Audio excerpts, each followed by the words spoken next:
It has been 100 days since Ahmed al-Shara came to power, yet the hopes of his supporters for a swift establishment of peace in Syria have not been realized.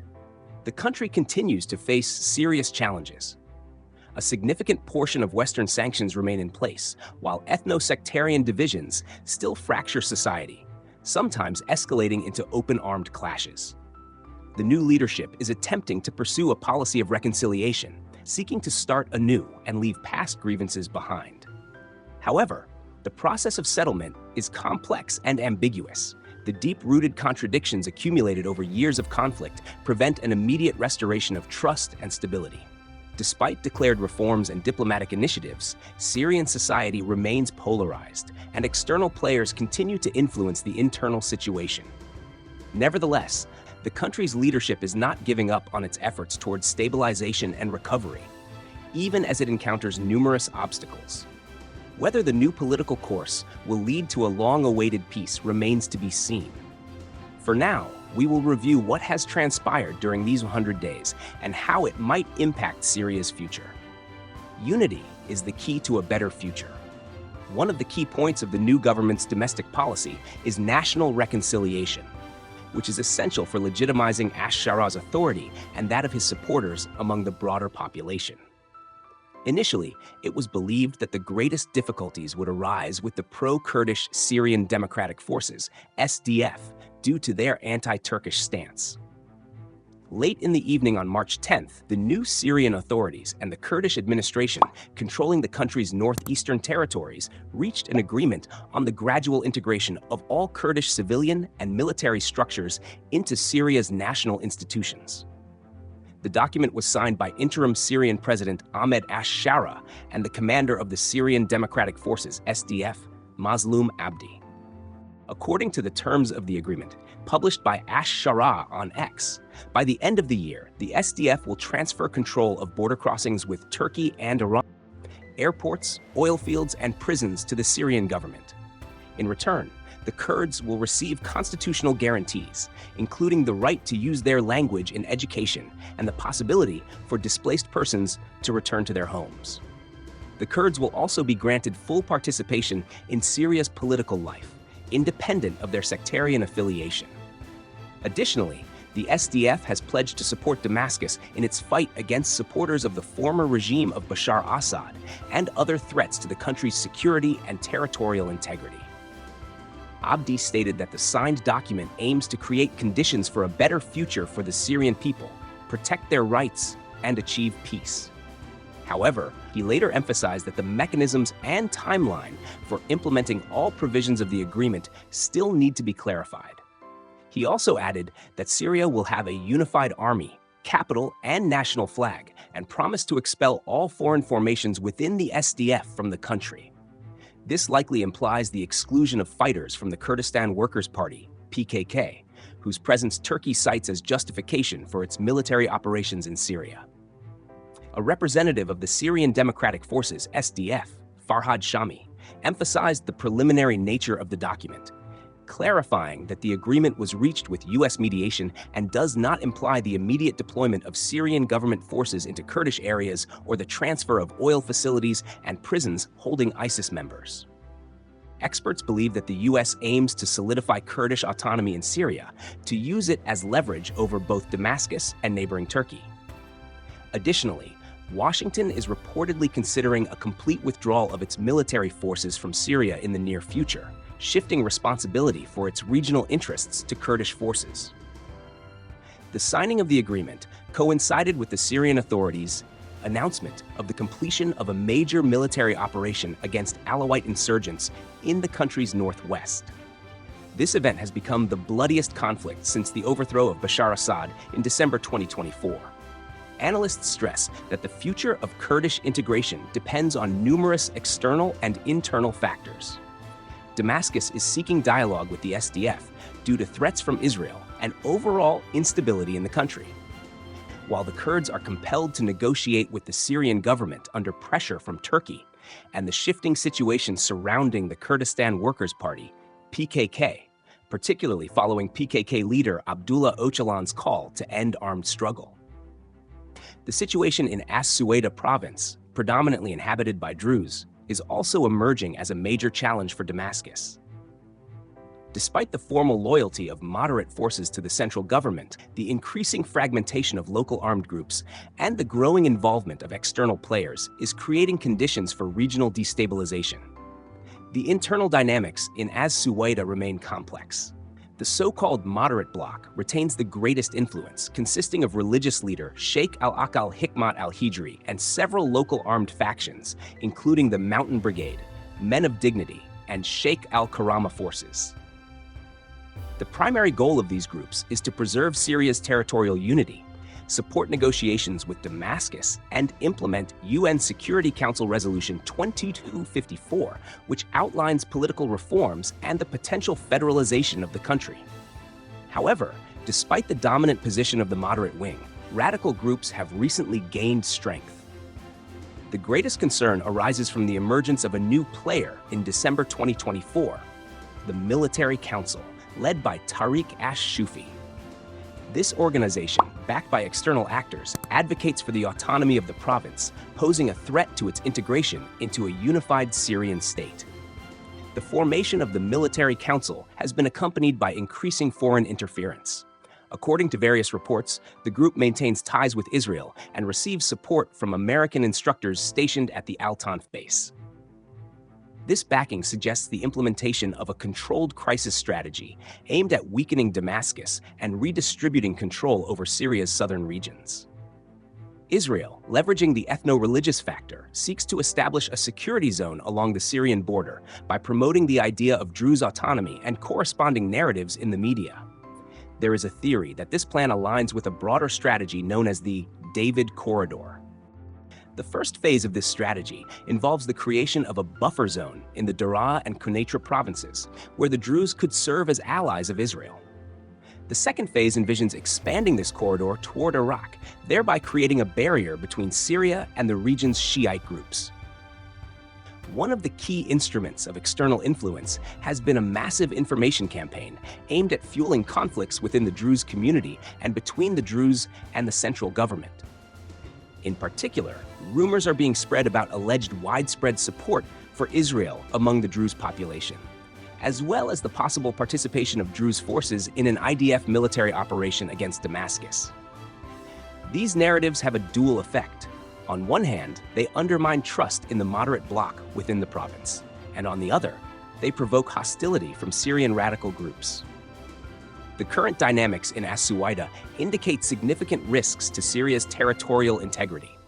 If moderate Druze forces fail to maintain control over the situation and radical influence continues to grow, it could lead to the de facto establishment of an autonomous zone under external influence. In turn, this would weaken the central government's position, increase foreign interference, and set a precedent for further fragmentation of the Syrian state. Given the current situation, Damascus must not only strengthen cooperation with moderate forces, but also intensify its informational and diplomatic efforts to counter external influence. Special attention must be given to countering destabilizing media campaigns aimed at deepening divisions within Syrian society. Otherwise, the Druze issue could become a trigger for another escalation of the conflict, with far-reaching geopolitical consequences. In early March, Syria witnessed tragic events linked to an Alawite uprising in the coastal provinces of Latakia and Tartus. The Alawites, who make up about 12% of the country's population, historically supported the regime of Bashar Assad, who was overthrown in December 2024. The rise to power of Islamist elements exacerbated sectarian tensions, leading to armed clashes. On March 6, 2025, an Alawite uprising erupted against the new authorities. The revolt was triggered by repression and violence from armed groups supporting the new government. In response, the central government deployed additional forces to suppress the rebellion. In the days that followed, pro-government forces reportedly carried out mass executions and targeted killings, resulting in the deaths of over 1,000 people. The clashes resulted in mass civilian casualties. Reports indicate that hundreds of Alawites, including women and children, were killed in Latakia province. Many residents, fleeing the violence, sought refuge at the Russian airbase in Memim. leaders of the Alawite community turned to the international community for help. On March 10th, they sent a letter to Israeli officials, including Prime Minister Benjamin Netanyahu, pleading to be saved from persecution by the new Syrian authorities. These events have further exacerbated the already complex situation in Syria, highlighting the country's deep religious and ethnic divisions. The international community has expressed concern over the potential for further conflict escalation and has called for a peaceful resolution. Analyzing the situation, it is evident that the suppression of the Alawite uprising by the new Syrian authorities could lead to further radicalization and a deepening sectarian divide. The absence of dialogue and harsh repression against minorities may contribute to the rise of extremism and regional destabilization. The international community must intensify diplomatic efforts to prevent further violence and protect the rights of all ethnic and religious groups in Syria. A functioning economy is essential. Amid a deep economic crisis and political instability, Syria is taking steps toward large-scale economic reforms. Ahmed Shara and his team have developed a strategic 10-year plan aimed at moving away from a socialist model and transitioning toward a more open market economy. This plan includes an urgent recovery phase and long-term structural changes, focusing on modernizing infrastructure, the banking sector, communications, and road networks to create a favorable environment for investors. The key objectives of the reforms include restructuring state institutions and attracting foreign capital, which may involve the partial privatization of state-owned enterprises. However, the country faces massive destruction caused by years of war and severe financial constraints. According to the World Bank and the United Nations, the cost of reconstruction could reach $300 billion, far exceeding the country's pre-war GDP of $60 billion in 2010. By 2024, Syria's GDP had shrunk to less than $6 billion, underscoring the scale of the economic decline. In this context, easing or lifting international sanctions becomes a critically important factor for economic recovery. In recent months, progress has been observed in this direction. The European Union has suspended sanctions in the banking, energy, and transport sectors, aiming to support economic recovery and facilitate political reforms. The unfreezing of the Syrian central bank's assets and the removal of certain banks from the sanctions list could boost investment and enhance financial stability. The U.S. has also taken steps to ease its sanctions. On January 6, 2025, the U.S. Treasury Department announced a temporary 6-month relaxation of specific restrictions on Syria. This includes permitting transactions with Syrian state institutions initiated after December 8, 2024, and allowing operations related to oil, natural gas, and electricity within Syria. Additionally, personal money transfers have been authorized to help ease the country's humanitarian crisis. These measures aim to support the Syrian people while maintaining broader sanctions on the new government in Damascus. The U.S. plans to proceed cautiously, avoiding a full sanctions rollback until the new leadership's policies become clearer. European nations share this cautious approach, emphasizing the need for careful evaluation before fully lifting sanctions. Potential economic reforms could significantly reshape Syria's economy.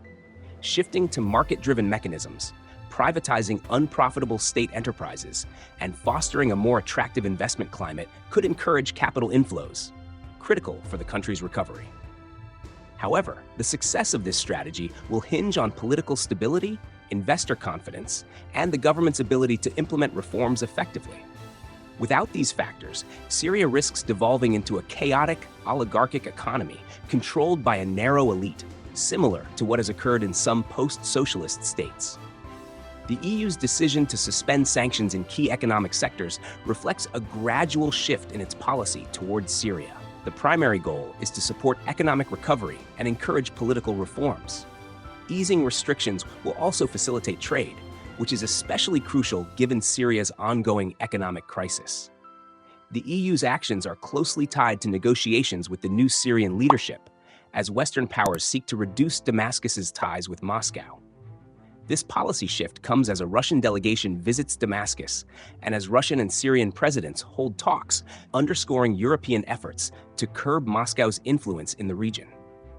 By softening sanctions, Brussels aims to use economic incentives as a bargaining tool, pressuring Syria to make concessions that align more with Western interests while preventing a full rapprochement between Damascus and Moscow.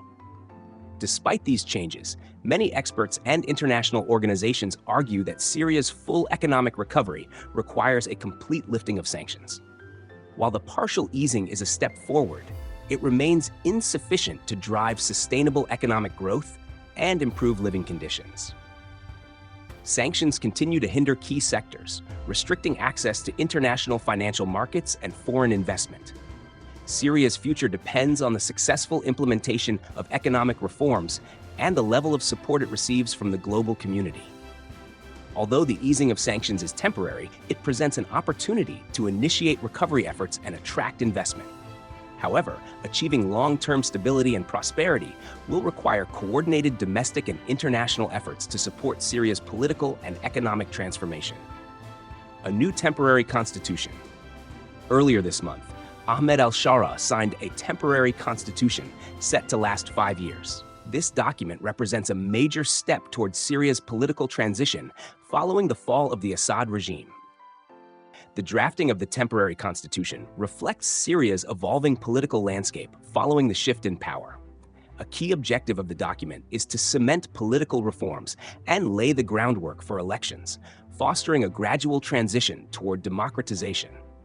Developed by an expert commission, the Constitution consists of 44 articles, designating Islamic law as the primary source of legislation while preserving provisions for freedom of opinion and expression. A significant feature of the temporary constitution is the establishment of the People's Committee, which will act as an interim parliament. This body is designed to maintain a balance between the legislative, executive, and judicial branches, ensuring legal stability and the smooth functioning of state institutions. The Constitution also prioritizes the development of an independent judiciary, safeguarding it from executive interference. Additionally, it mandates elections within 5 years, signaling a commitment to democratic transformation and preventing power from becoming overly concentrated. However, not all political factions have embraced the new constitution. The Kurdish-led Syrian Democratic Council, SDC, the political wing of the US-backed Syrian Democratic Forces, has rejected the constitutional declaration. The SDC argues that the document fails to adequately protect Syria's diverse communities and could pave the way for continued authoritarian rule. They advocate for a fair, decentralized power structure and insist that a national consensus is essential for drafting a truly representative constitution. These disagreements highlight the complexity of Syria's political transition and the challenge of addressing the concerns of its various ethnic and religious groups. The international response to the temporary constitution has been cautious. While some regional governments have urged a reassessment of sanctions due to Syria's economic struggles, many countries remain skeptical about the new leadership's ability to ensure inclusivity and uphold the rights of all communities. Against this backdrop, Western nations are considering easing economic pressure, but insist that Damascus must commit to democratic principles and human rights. Diplomatic engagements between Syria and EU countries have increased in recent months, suggesting efforts to find a middle ground on sanctions policy. The temporary constitution also introduces military reforms, emphasizing the role of the army as a professional national institution operating under legal authority. Provisions banning the existence of armed groups outside state military control aim to strengthen oversight of Syria's security system, a crucial step in unifying various armed factions and preventing further security fragmentation. Syria's interim authorities have also announced plans to gradually demilitarize civilian areas, a move aimed at reducing violence and facilitating the return of refugees. However, the country's economic situation remains dire, with years of war and sanctions having devastated infrastructure, the banking sector, and industrial production. To address this, the temporary constitution allows for partial privatization of state enterprises and encourages foreign investment. Despite these efforts, distrust among potential international investors and financial constraints pose major challenges to implementing these initiatives. Negotiations have been ongoing with international financial institutions to secure credit lines for economic recovery, but progress has been slow due to continued instability. The transitional period outlined in the temporary constitution presents a complex political process that will demand significant efforts from the Syrian leadership.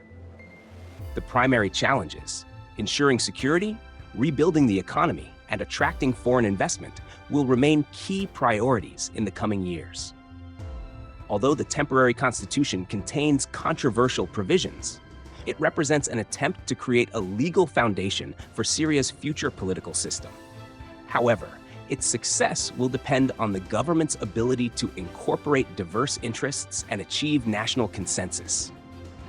The situation remains fragile, with continued internal conflict and a lack of national unity. In the first 100 days, the new authorities have already faced bloodshed and instability, raising concerns that, without pragmatism and willingness to negotiate, Syria could spiral back into full-scale war. Beyond political stabilization, economic recovery, and securing international support from key players such as Russia, the US, and China will be crucial. The international community's response and Syria's internal political developments in the coming months will ultimately determine whether these reforms can successfully restore peace and stability.